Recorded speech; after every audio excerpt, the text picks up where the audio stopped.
Hı hı. Evet hocam, görebiliyoruz. Hı hı. Saat 8 olduğu için başlayabiliriz. Evet. Herkese hoş geldiniz diyorum. Sevgili konuklar, meslektaşlarımız, sevgili öğrencilerimiz ve hocalarımız hoş geldiniz. Hepiniz hoş geldiniz. İstanbul Topkapı Üniversitesi İngiliz Dili ve Edebiyatı Bahar Söyleşileri'nin ikinci söyleşisindeyiz. Bu akşam Profesör Doktor Mehmet Ali Çelikel hocamızla birlikte. Kendisine tekrar teşekkür ediyorum bizi kırmadığı için, davetimizi kabul ettiği için. Hocamız akademik kariyeri boyunca Van 100. Yıl Üniversitesi, Pamukkale Üniversitesi ve üniversitelerinde görev yaptı ve çok kısa bir süre önce Marmara Üniversitesi'nde İngiliz Dili Edebiyatı'nda görev yapmaya başladı. İstanbul'daki arkadaşlar olarak, öğrencileri olarak biz de çok mutlu olduk. Buna kendisinin İstanbul'da olması bize güç verdi diyebiliriz. Teşekkür ederim.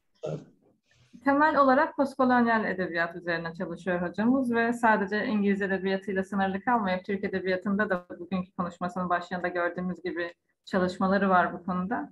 Türk edebiyatına da katkılarından dolayı biz de kendisine teşekkür ediyoruz. Hocam buyurun, sizi dinliyoruz. Çok teşekkürler tekrar.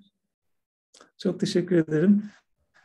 Konuşmamı İngilizce hazırladığım için ben İngilizce devam edeyim izninizle.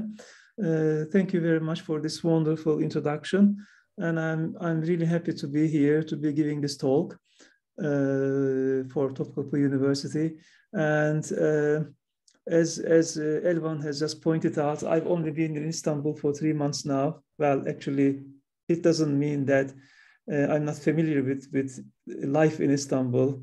I have always commuted to Istanbul from time to time, very often, and Istanbul is my second home, actually, because I spent my teenage years in Istanbul, and since then I have never detached myself from living in Istanbul. But however, this is the first time I have come to Istanbul to actually settle down, and this talk is actually a product of my interest in Istanbul's multicultural environment. And I do not particularly study comparative fiction. I try to study Turkish fiction separately and English literature separately. But sometimes when I find similarities between certain texts, I try to write something about the similarities and connections between the texts. And I have been very interested in Peyami Safa's writing, and particularly his writing under his pen name, Server Bedi'i. Under his pen name, Server Bedi'i, he wrote some detective novels, interestingly, and his detective novels recall and invite powerful comparisons to Agatha Christie's novels. This is not only due to the fact that both Agatha Christie's novels and Peyami Safa's detective novels were set in the same historical milieu, same historical period, but also they deal with certain multicultural issues in their novels. And the crime scenes in their novels, both in Agatha Christie's and in Peyami Safa's detective novels, usually stem from the multicultural environment. So my title is Multicultural and Criminal Mystery in Agatha Christie's Murder on the Orient Express and Peyami Safa's Arséne Lupin in Istanbul. So when we pay attention to multiculturalism and criminal mystery in Agatha Christie and Peyami Safa's work, the title of my talk is an immediate reminder of comparative literary studies that functions as an ideal location for negotiating the semantic and cultural relations between different texts and contrasting cultures, even when they seem to be unrelated to one another. So I don't only attempt to explore the semantic and cultural interdependence between Christie's and Safa's novels, but I also would like to carry out an analysis of how the main tenets of detective genre originate from the same social sources, despite being written in different cultures. Agatha Christie, as famously known, is one of the most prolific detective novelists in history. And she has not only contributed to the conventions of detective fiction, but she also challenged the formula of crime thrillers more than any other crime novelists in literary history, in my opinion. She was always regarded as, by most critics, as the queen of crime. She wrote 67 novels, 117 short stories, and this great number of products in her literary career gave her, particularly during the 20th century, an enormous popularity. However, this popularity has prevented her from receiving serious attention and serious critical works on her works. Because like always, there was always a tendency for academics and among academics to detach themselves from the popular works. Yet, her novels established the major tenets of detective fiction, and they have always continued to be influential as well as popular. So despite their popularity, they became very influential on future detective writing. She had to create the form of classical detective fiction, at the end of which all but one of the suspects are eliminated. So she established, in a sense, the cliché of detective fiction. So the suspicion is drawn on several people until one person turns out to be the actual criminal at the end, the one person that no one thinks would do something. Most of her works represent her exploration of upper middle class English lifestyle. Therefore, this turns her novels into a rendition of middle class anxiety on the crime scene. Murder on the Orient Express, which was published in 1934, traces a complicated murder story on an international railway journey that includes her famous character, Hercule Poirot, and an internationally renowned, professionally trained detective of Belgian origin, who has to leave Istanbul immediately after arriving in the Tokatlian Hotel in Pera. The novel, in which Christie highlights detection among an international group of passengers, is not only a murder story that uses the tropes of detective fiction, but also a novel revolving around the conflicts of Orientalism and multiculturalism. Her famous story brings together the issues of multicultural group of people on a train traveling from the mysterious East.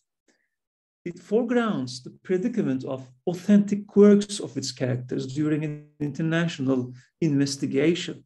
So the crime scene, which is the train, is full of international passengers, which turn the setting into a multicultural space. Thus, it draws on the questions whether or not a multicultural group of people is the major cause of suspicions for the scenes of criminality. On the other hand, Peyami Safa's 1934 novel, Arséne Lupin in Istanbul, written under the pen name Server Bedi, is a novel of murder and theft focusing on the story of a Turkish thief called Cingöz Recai, Recai the Shrewd, and a mysterious Belgian thief, Arsène Lupin, in Istanbul. The murders and thefts in both of these novels are depicted in the narrative style of detective fiction, which was quite new to Turkish literature at the time of its publication. while the multicultural Istanbul lies in the background. Safa illustrates the labyrinthine streets of Pera district of Istanbul in order to mystify his story with the multinational and multilingual environment in Istanbul. Therefore, the combination of non-Muslim Greek and Armenian population with the Muslim Turkish population and many Western visitors in the city invite powerful comparisons to Agatha Christie's Murder on the Orient Express. Being a writer of numerous influential novels, which brought into Turkish literature a new voice in the early years of the Republican period in Turkey, Peyami Safa was also an intellectual who stood against the predicament brought by the consideration of secularization and modernization of the country as strict Europeanization. So he was perhaps not on the opposite of the Republican Revolution, but he was critical of some of the tenets of Republican Revolution in Turkey. He is generally regarded as one of the most productive and influential authors of his time, who was not only interested in literature, but also in politics. He wrote on a variety of topics ranging from ideologies to religion. And apart from his 13 novels, he also wrote crime fiction under the above-mentioned pseudonym Server Bedi. There are commentators who argue that there's not only one Peyami Safa, but many Safas in his writings, which makes it hard to classify his numerous essays in an analytical fashion. We can also point out that Safa emphasized in his texts the geographical location alongside with the historical destiny of Turkish people to indicate that the culture of Turkey has actually the potential to create a synthesis of the Occidental and Oriental futures. So within the framework of my goal, I'm not only going to argue that Safa brings together the Eastern and Western spirits that coalesce into one another in Istanbul, but also to explore how he uses this cultural plurality in the city in order to create a criminal mystery. Turkey has a historical destiny and mission, as well as characteristics unique to Turkish people due to their traditional, historical, and geographical conditions, providing the country with a synthesis that reconciles the European spirit and Turkey's own authentic national values. So my purpose is to talk about Murder on the Orient Express and Arséne Lupin in Istanbul comparatively, but only in terms of multiculturalism and Orientalism. And I'd like to question whether or not the multicultural backgrounds in both novels can be considered as the sources of mystery behind the stories. If a multicultural society which covers intercultural relations raise suspicious questions and allegations of crime directed against the members of different cultures by the local community, then it seems relevant to question the variety of cultural origins presented by Christie and Safa in terms of probable connections with the criminality. So, let me point out here the opinions of Edward Said on Orientalism. He refers to Orientalism as anthropologic, linguistic, sociological, philosophical, and cultural study of the Orient. He also defines it as a way of thinking on ontological and epistemological distinctions between the Orient and the Occident. It becomes the way the Orient, in more general terms, the non-European, is depicted, seen, read, analyzed, redefined, represented by the Orient. Said considers this relationship between the Occident and the Orient as a relationship of power, of domination, and of hegemony. While it depends on a flexible position of superiority, placing the Western culture into relationships with the East without losing the relative upper hand. So Orientalism is not a more political subject matter or field that is reflected passively by culture, scholarship. Çok affedersiniz. Slaytları ilerletiyor musunuz acaba? Ekranda görünmüyor da eğer ilerliyorsanız. Slaytlarda okuyacağım alıntılara gelmedim henüz. Anladım hocam. Tamamdır. Kusura bakmayın. Evet, rica ederim. So we can question the relevance of Orientalism today by claiming that it is subjected to the pressure of diachrony. Orientalism is not subjected to relevance at all times, under all conditions. However, despite being a prevalent ideological approach towards the subalternity under imperialism. It occurs when there are situations of cultural superiority and inferiority in which one cultural identity in a superior role assumes the right to speak on behalf of the so-called despicable cultural forms. So this functioning as a form of power is not only a power attributed by the cultural superiority, but also a social power in a mode of self-enclosed representation that opens itself into the cultural actual conditions. Okay, I'm sorry, I'm moving on. The values of the West, so Orient and Occident, the concepts of Orient and Occident is cultural and imaginative rather than geographical.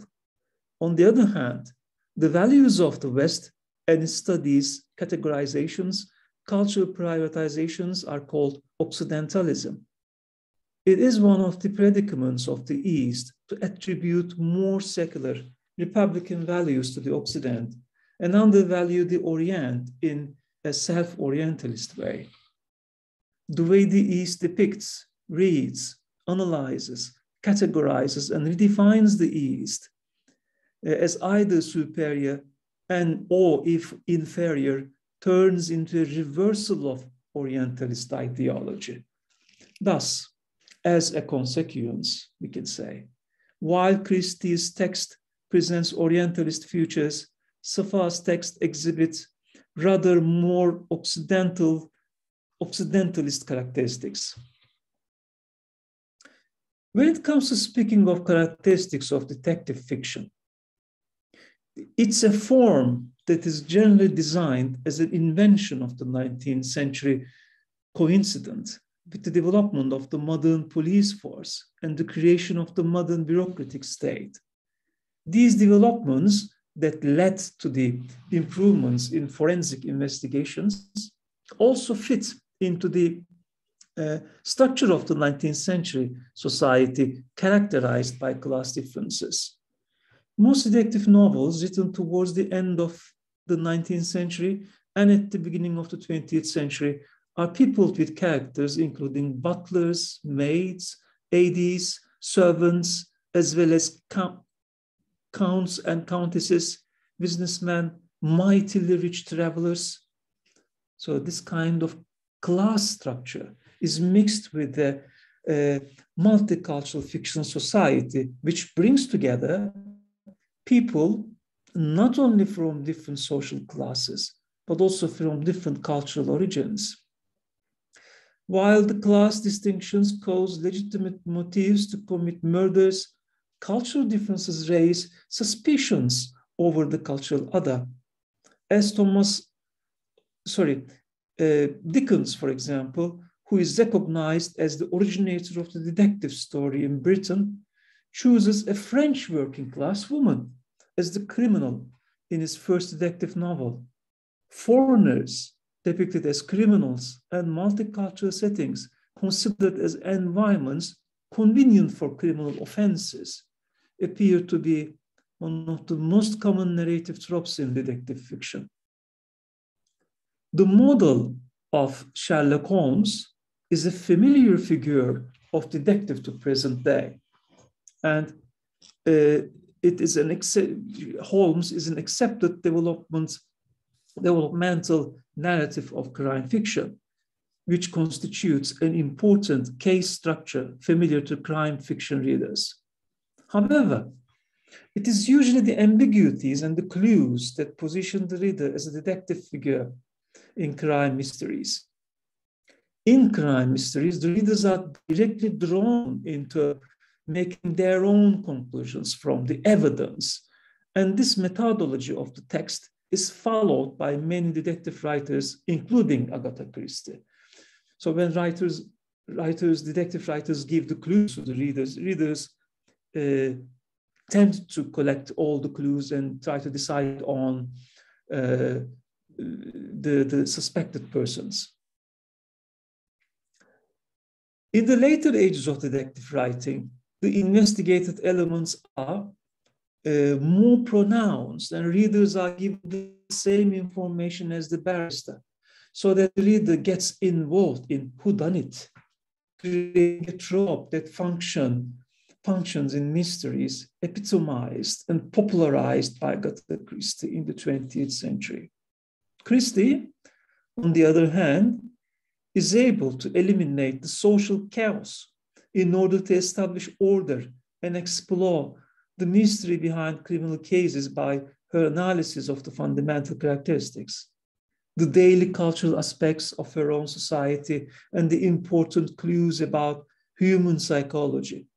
Therefore, we must note here, as a member of the society that she depicts in her novels, she has a strong ability to reveal the criminals as from the setting to his criminals, setting off his criminal stories, which enables her to analyze the inner world of the ordinary characters.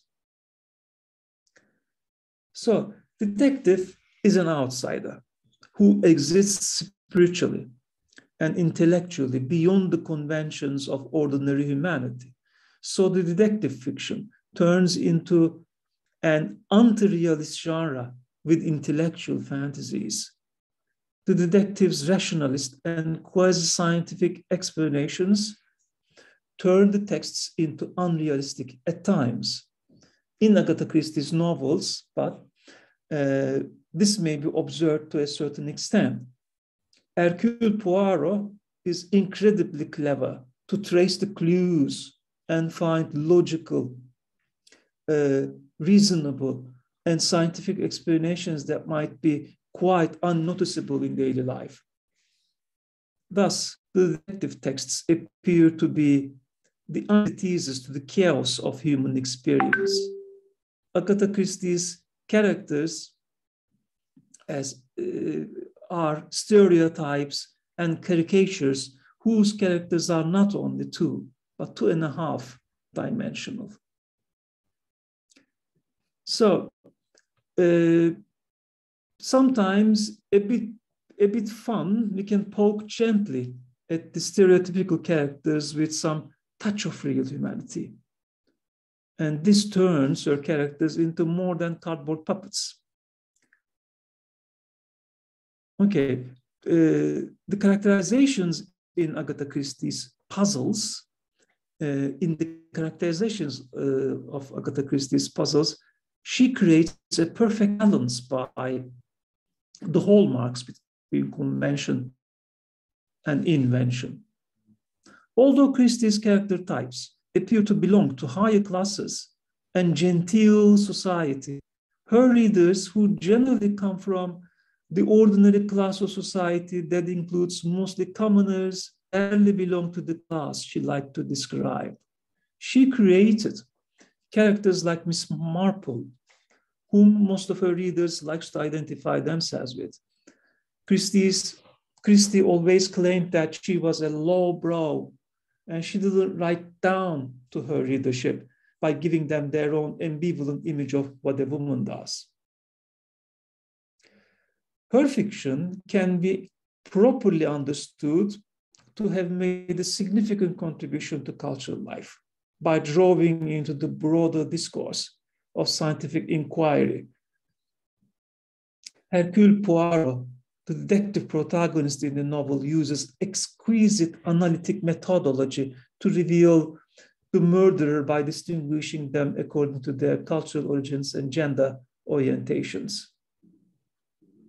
Christie's Whodunit centers around the tensions between the members of a group of multicultural passengers traveling in the Istanbul-Calais coach on the Orient Express. The detection techniques used by the author in the novel are enriched by the cultural backgrounds of characters, revolving around the same motive to commit the murder. The fact that characters come from different cultural backgrounds stands out as one of the peculiarities of the genre for a mystery novel.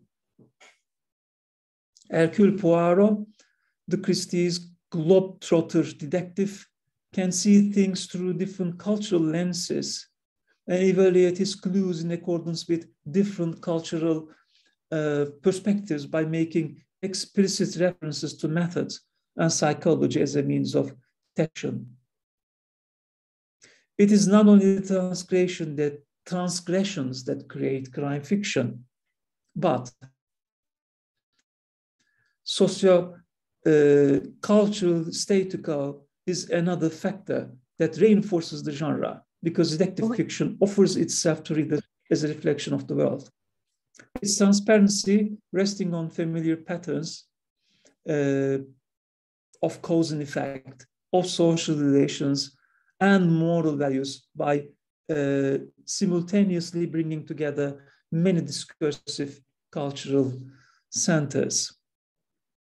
So, as in the Murder on the Orient Express, Arsène Lupin in Istanbul by Peyami Safa follows a similar trope by using Istanbul's multicultural background as the scene of mystery.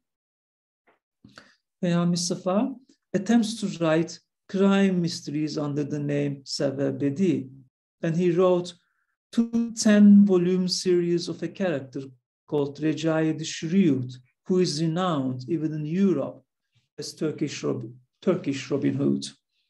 He's a well-dressed, polite thief, fond of beautiful women. He always finds a way to get away from police. And Mehmet Reza, the protagonist in the novel, is a retired police detective who could never distance himself from tracking mysterious events as he reads in the newspapers. So he misses Recai many times just before he gets him arrested. As a leitmotif in the novel, Mehmet Reza, the detective, is also good friends with Recai, the thief. Their friendship is so good that Recai sends him golden handcuffs as a wedding present when Reza gets married. Arsène Lupin, Recai's foreign version, is a Belgian thief and murderer who is also notorious all over Europe. He's elegant, refined, brilliant, and he's a master of disguise. Safa's Arsène Lupin is obviously modeled on Maurice Leblanc's character, and Recai the Shrewd is created by him as Lupin's Turkish counterpart, on whom Safa loaded more favorable characteristics, and he resembles him. He likens him to Robin Hood, who doesn't steal to make himself richer, but to give it to the poor. The novel begins with the news of his arrival in Istanbul in the newspapers, and everybody talks about his coming. At the outset of the novel, a group of people abducts a Greek stonemason to a derelict house in Pera to bury a young wounded woman alive in a wall, when immediately later, the stonemason goes to the police to inform of the event. Mehmet Reza, the detective, gets involved, and the mysteriously woven whodunit begins. Rıza tries to see the complicated connections between the people who buried the young woman, Arsène Lupin and Recai the Shrewd. In a similar way, the beginning of Orient Express gives hints of its multicultural content. So here you can see the quotation. It was 5 o'clock on the winter mornings, it was 5 o'clock on a winter's morning in Syria. Alongside the platform at Aleppo stood the train grandly designated in railway guides as the Taurus Express. The train that leaves Aleppo for Istanbul carries Hercule Poirot, who has to leave Istanbul immediately after arriving upon a telegram asking him to go to London abruptly. The same scene above also stands an indication of the novel's Orientalist gaze into the story by its representation and emphasis of the name of the station from which the train is leaving. After boarding on the Istanbul-Calais coach on the train, Mr. Samuel Ratchet, an elderly American, approaches him and offers to hire Poirot to protect him as his life is under threat. In Christie's delicately woven plot and characterization, the sneakiness of Ratchet prompts Poirot to refuse the offer. So let me refuse the offer. And he says, "What's wrong with my proposition?" Poirot rose. "If you forgive me for being personal, I do not like your face, Mr. Ratchet," he said. And with that, he left the restaurant car. However, sleeping in a compartment next to Ratchet's, Poirot cannot distance himself from him. And one night he hears a cry from Ratchet's compartment, which marks the beginning of his detection.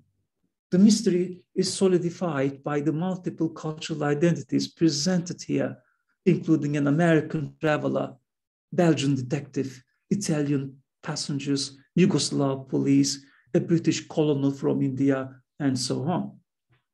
As one of the common characteristics of detective novels, the cultural landscape is used as a way of reflecting on the changing identity of the British, especially when transplanted to a foreign setting. Their own cultural identity stands out more plainly. So nationalities presented on an international railway journey are melted in the same setting in order to create the mystery which intensifies suspicion due to the variety of cultures. So please take notice in this quotation. "Brrr," said Poirot. "This is serious." "Certainly it is serious. To begin with, a murder that in itself is a calamity of the first water. But not only that, the circumstances are unusual. Here we are, brought to a standstill. We may be here for hours, not only hours, days. Another circumstance, passing through most countries, we have the police of that country on the train. But in Yugoslavia, no. You comprehend?" So, body always plays a central role in particularly mysterious and forensic crime fiction, which explicitly focuses on the ability of forensic detective or pathologist to read and interpret the material traces of the body. As they discuss the body of the stabbed American after the murder on the train, Poirot, Dr. Constantine from Greece, and Chef de Train have different guesses from one another. After finding out that Mr. Ratchet was stabbed for more than 10 times, the chef de train comes up with a gender-based idea. "C'est une femme," said chef de train. "Women are like that. When they are enraged, they have great strength." He nodded so sagely that everyone suspected a personal experience of his own. The detective becomes scientific and technological expert. using tools of detection to construct the identity of the body with the marks of crime on it. However, Poirot disagrees and searches for a larger group of suspects upon which Monsieur Beau, another former police officer from Belgium, remembers Ratchet's unique American expressions and concludes that he could not have been murdered by a woman. Then it is not a woman, it is a gangster or a gunman. Comparing the estimated time of the murder with the snow drift that caused the train to stop, Monsieur Beau concludes that the murderer is with us on the train now. Then Poirot, together with Beau and Dr. Constantine, starts calling each passenger on the train one by one to question them about the murder. As Poirot and Dr. Constantine examine Ratchet's dead body in his compartment, they find a little note scribbled on a burned piece of paper. This is the quotation. Suddenly he saw faint indications of letters. Words formed themselves slowly, words of fire. It was a very tiny scrap, only 3 words and part of another shot. Remember little Daisy Armstrong? Ah, Poirot gave a sharp exclamation. So this little note causes Poirot to make a guess on Ratchet's real identity. Daisy Armstrong was a 3-year-old girl who was kidnapped by Lanfranco Cassetti, who later killed the child despite the ransom given by the family of the little girl.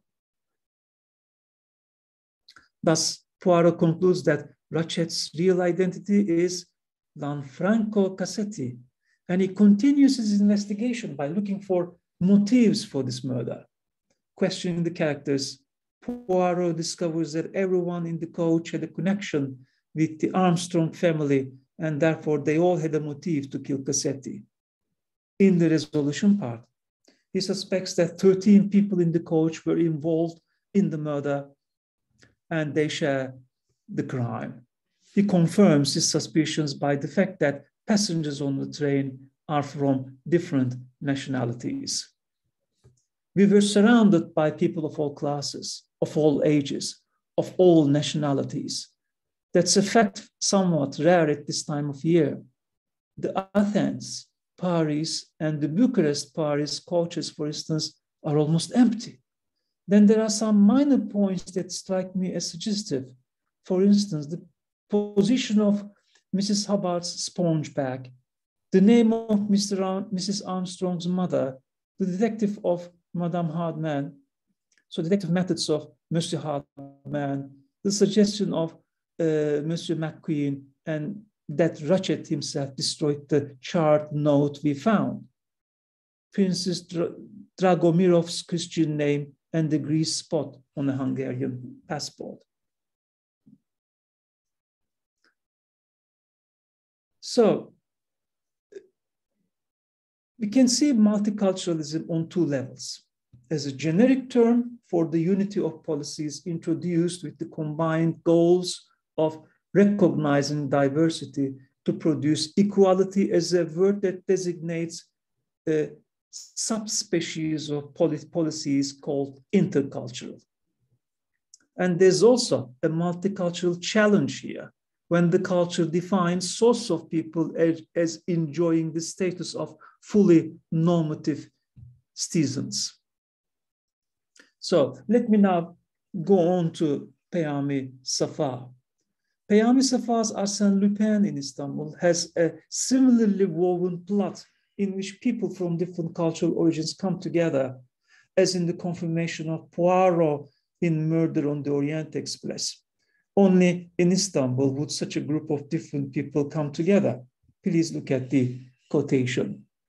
I have the Turkish version and the English version here. I have done the translations myself.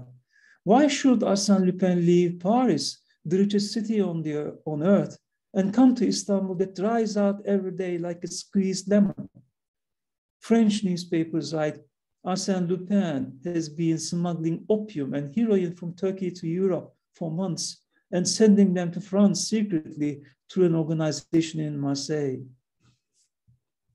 So apparently Turkey has always been a bridging country for drug smugglers.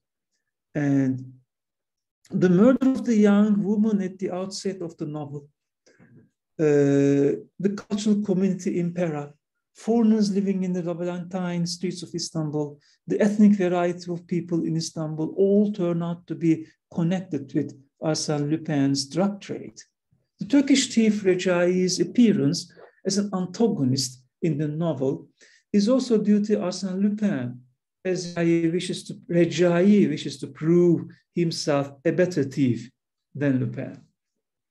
As Mehmet Reza, the detective, begins his investigation into the murder of the young girl and Arsène Lupin's coming to Istanbul, he starts monitoring a house where foreign tenants, including allegedly a Belgian man, live. However, each evening, a young girl appears at the window and sings loudly to the passers-by on the street. The mysterious girl reflects the mystery behind her by using a mixture of languages and revealing some enigmatic shadows from inside the house. Please look at the quotation. The girl in the window was repeating the chorus of the same French song for perhaps the 10th time. But shadows appeared behind her, and they wanted to pull her inside. This time, the girl started again shouting in language mixed with Greek, French, and Turkish. Upon the repetition of the same event for a few nights, Mehmet Reza notes down the lyrics of the song that highlights the multicultural characteristics of Istanbul, where people from different nationalities and cultures crisscross. I'm sorry, my computer is getting out of charge. I have to plug it. Yeah, I've just plugged it. Okay. I was wondering why the screen was getting darker. Now I understand. It was unplugged. Sorry. Okay. Yes, so many nationalities and cultures crisscross in Istanbul, and the imperialist policies and colonialist ventures of British Empire contributed to detective fiction, since criminal texts link personal identity and physiology with national identity and security in order to redefine the individual body with the political and national body. The emphasis on the multicultural and international community in Istanbul creates parallelisms with the views about multiculturalism. Istanbul, the capital of the former Ottoman Empire, is home to national and ethnic identities from various origins that reflect the imperial history of the city. Thus, the body of the criminal and the victim become the conveyors of suspicion. Oh, I think this is the same quotation, I'm sorry. I'm just checking. Yes.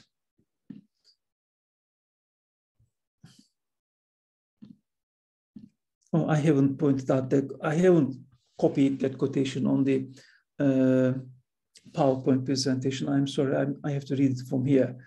Mehmet Reza went under the gas lamp on the street and noted in his pocket notebook the first line of the lyrics of the song he didn't understand. Autisto, Vienenotto, Marseille, Ambiente. This meant, Autisto, drive to the Paris-Marseille road without wasting time. Among many characters who might be involved with the murder and thefts involving around Arsène Lupin's stay in Istanbul, the young woman at the window explicitly shows the novel's multicultural background as the setting of a detective novel.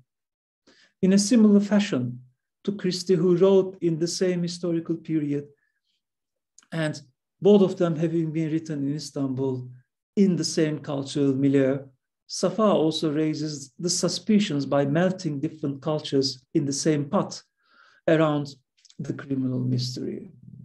However, like Poirot, Mehmet Rıza is also an exquisitely scientific detective who never leaves logical path. This is my final quotation. But our minds should guide us. We have to follow the logical probabilities. Lupin may have no motive to kill that girl. What motive might Christie have done? She threatened Mr. Ridgway once upon a time. Once upon a time. Once upon a time, not now, surely. Perhaps he avenges now. A bare chance. Okay, as a result, then, cultural pretensions and anxieties dominate both of the novels in question here. The cultural milieu and historical period they share create a common ground for them in order to use multiplicity of cultures as scene of criminality. Considering the cultural atmosphere of the historical periods in which they were written, the modern world that enabled people to travel between the continents provided them with the opportunity to come across people of various cultural origins. Within that atmosphere, cultural prejudices and suspicions are revealed, as mentioned by Poirot in Murder on the Orient Express. Only in the melting pot of cultures could so many different people be in connection with each other.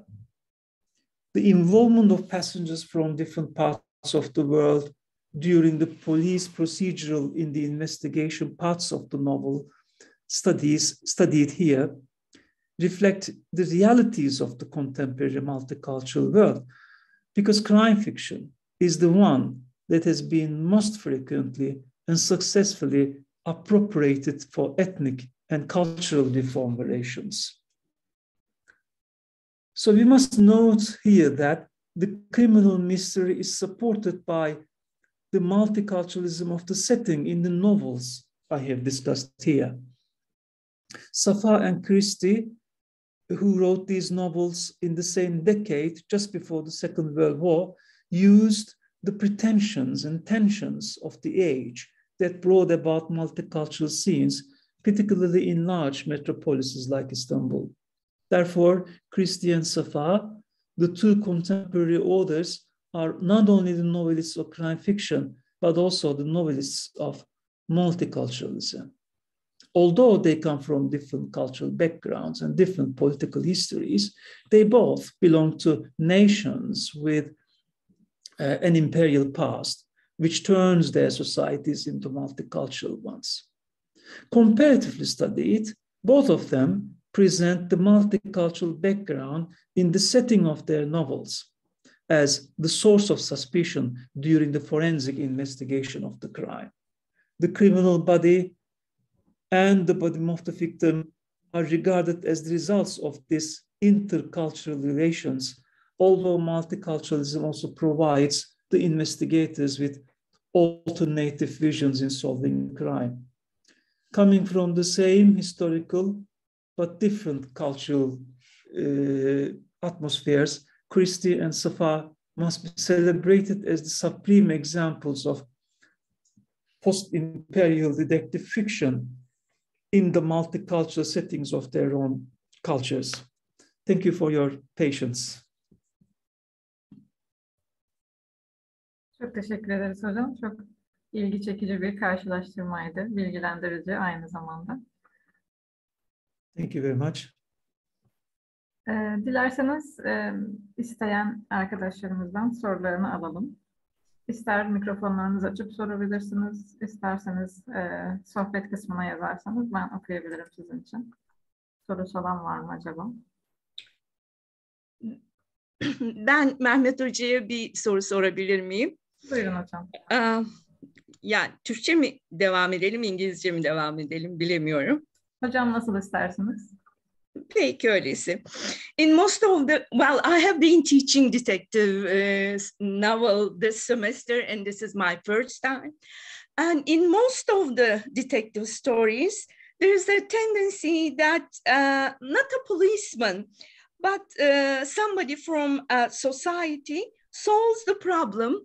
And recently since I have lots of time, I have been watching, I don't know whether all of you are familiar with Father Brown on BBC. There's that tendency, and I have always wondered why not the person who is in charge, but somebody from the society solves the problem. And in a way, the person who is supposed to solve the problem is a little bit belittled or looked down on. Is there a reason for that? Do the writers have an idea, have a word to say to the people, to the society, in creating stories, in creating characters like that? Thank you very much, Hocam.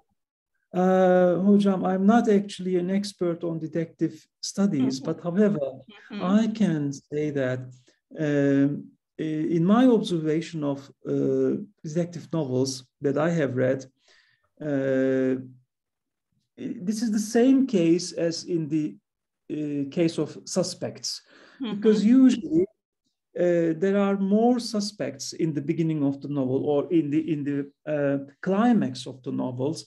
There are some suspects that the writer wants to elicit the attention of the reader on.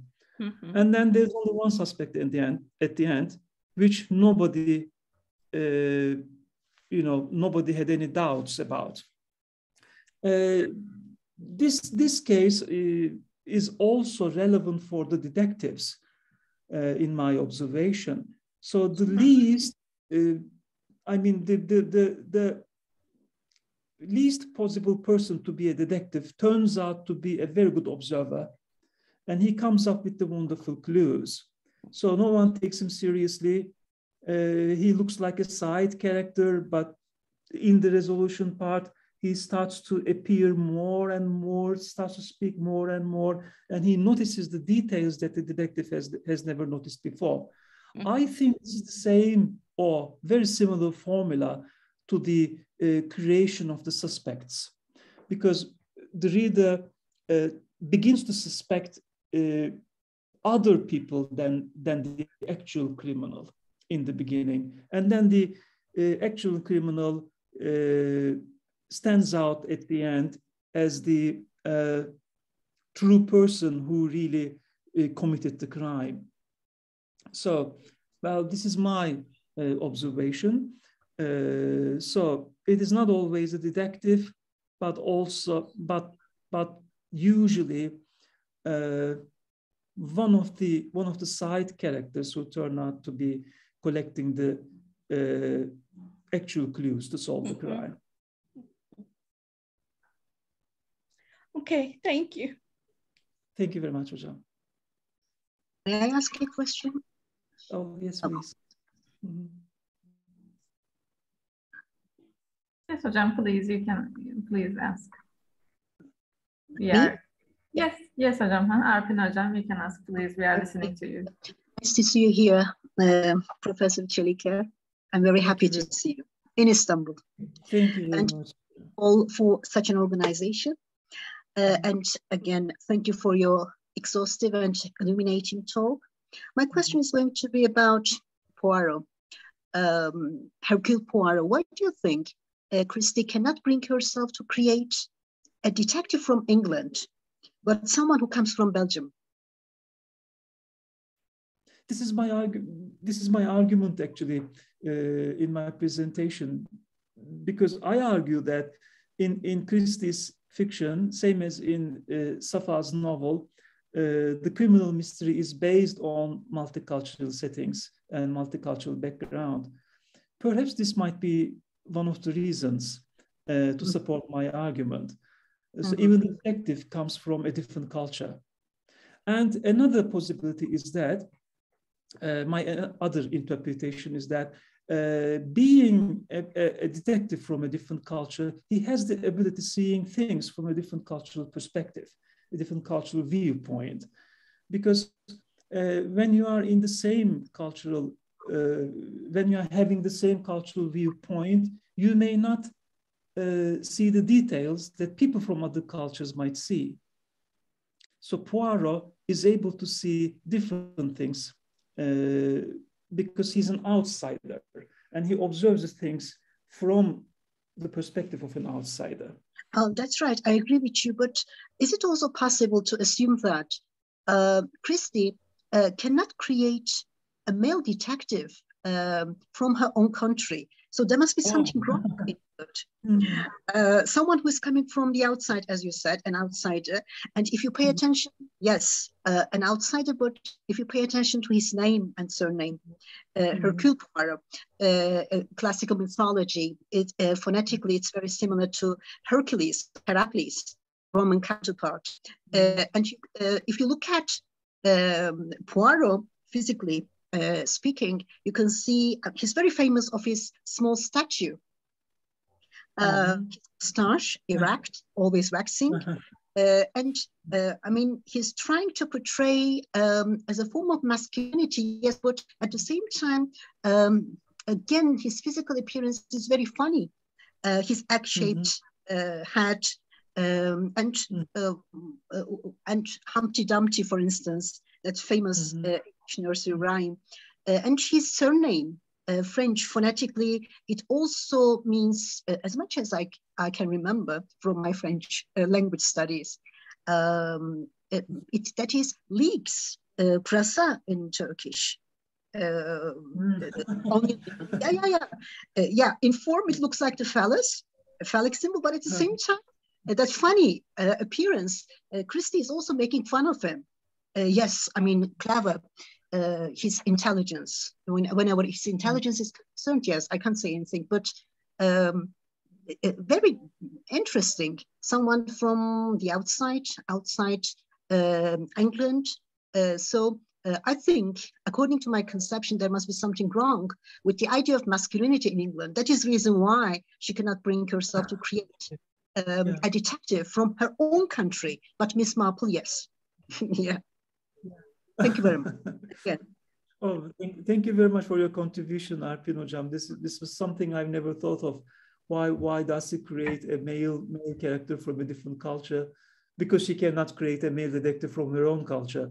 That's a brilliant argument. Sorry for interfering, but England during the war was helped by Belgium. Probably he's also paying his homage to England. Oh yeah, maybe a Belgian detective. It might be also one of the answers to the creation of Poirot. Yeah. Thanks a lot. Thank you for your contribution. Thank you very much. You're welcome. My pleasure. Cihan Özalar, I think he has a question. Cihan Özalar, do you want to ask your question? Yes, thank you. Can you hear me, by the way? Yeah. Okay. Thank you so much for your precious time and unprecedented comments, dear Mehmet Ali Hocam. And I'm sorry I can't open my camera now, but I'm an undergraduate student of Muğla Sıtkı Koçman University. I'm in Muğla now, and I have been studying English literature for 3 years here. And my question is that adverse side in Orientalism, as you refer to, adverse side refers to Oriental as an ideological copy of the West, in other words, the Occident. Do you agree that there is this mimicry of the East or the Occident? What are the reasons of this mimicry process according to Homi Bhabha? So can you please make it clear for me? Mimicry, did you say? Yes, mimicry from a Homi Bhabha's perspective. From Homi Bhabha's perspective. Well, from Homi Bhabha's perspective, mimicry is inevitable. But from Said's perspective, mimicry is a self-orientalist act, self-orientalist performance, because when Eastern people are in mimicry, they are being self-orientalist towards themselves, and they do not want to act and they do not want to perform in the Eastern Oriental ways, but they want to perform in the Occidental ways.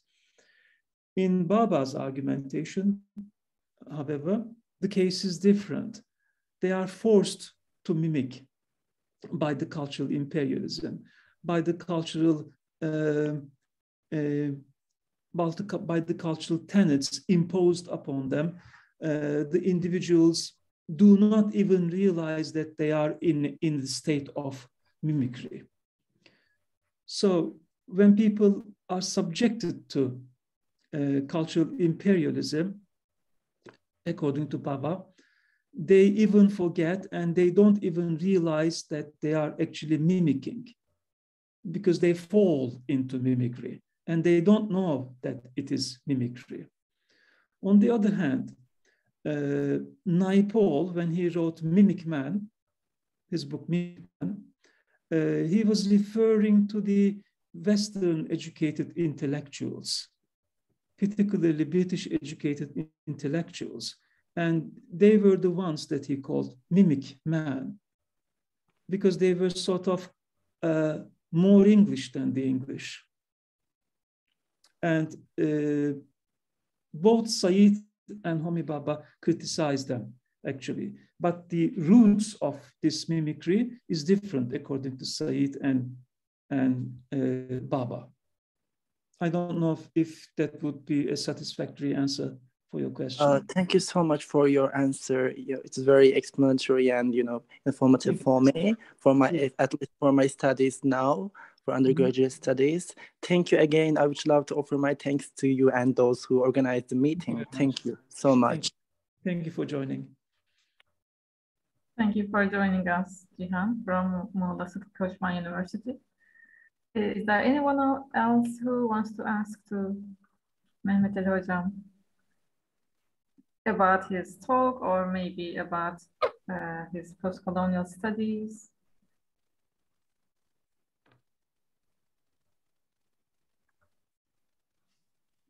Hocam, I want to ask a question about the connection between, the multicultural characters. What kind of a connection, what kind of a relationship is there between them?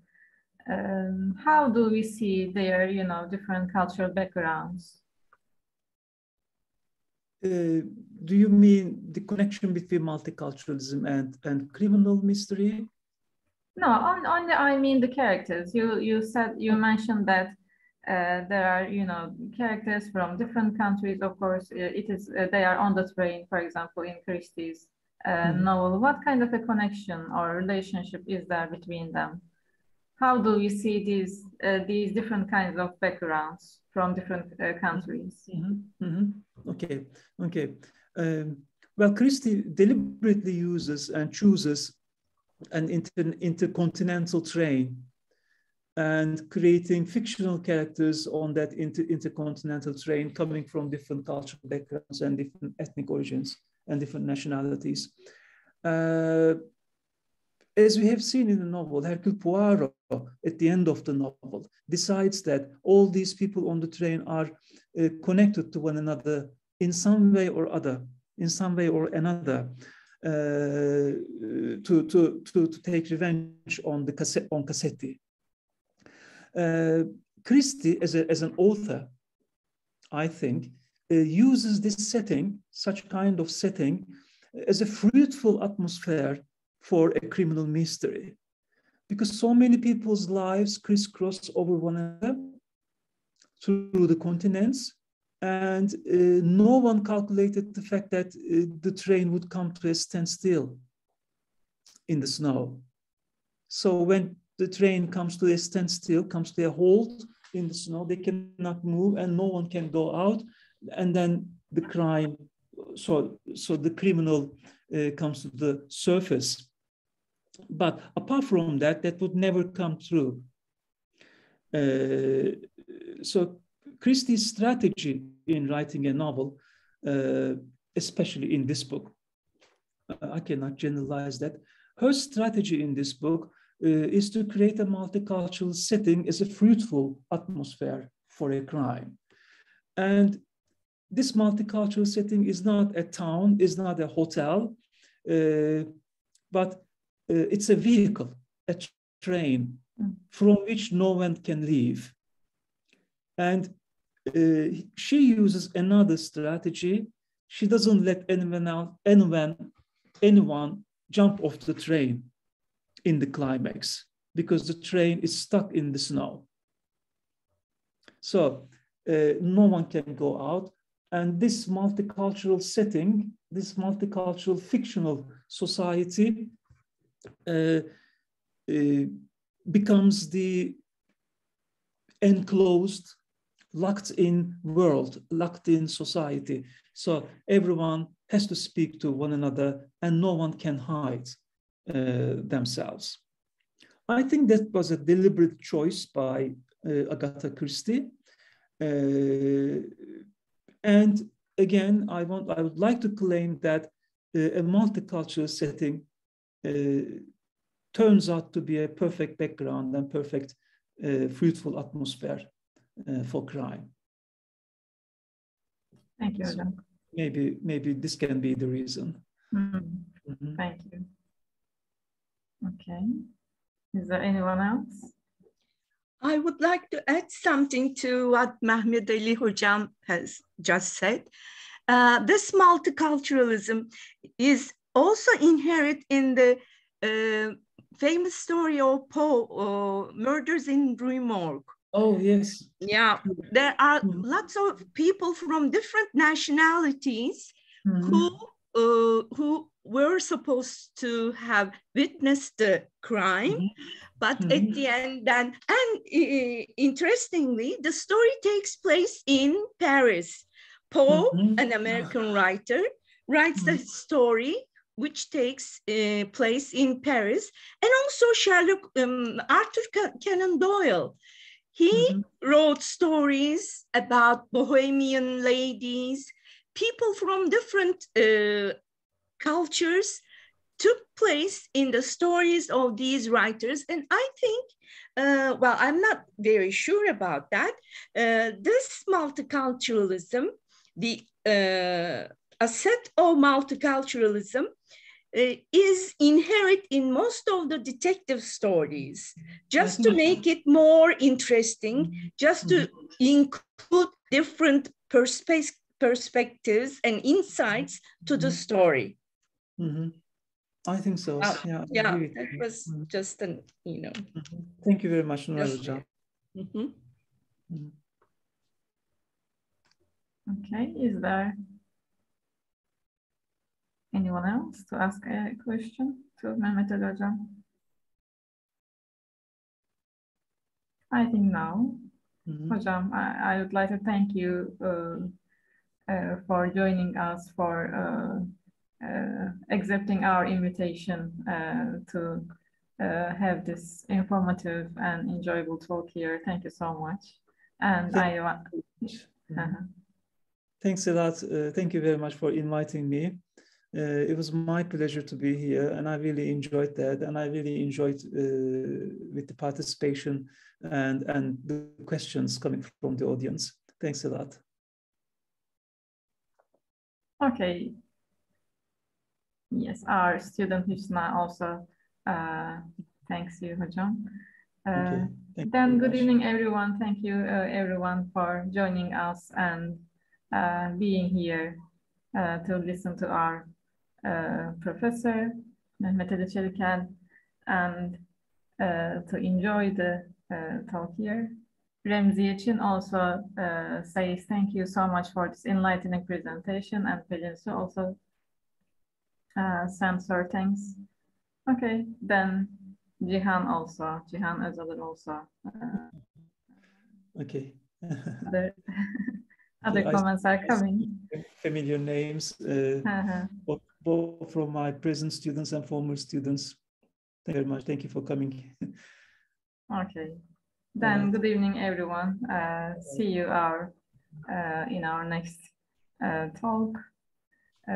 Goodbye. Next is going to be mine, and I have already started to have flies in my stomach. Yes, next week on Wednesday, let's remind it to everyone here. Next week on Wednesday, we are going to listen our Professor Arséne Muzikyan. Okay, then see you next week.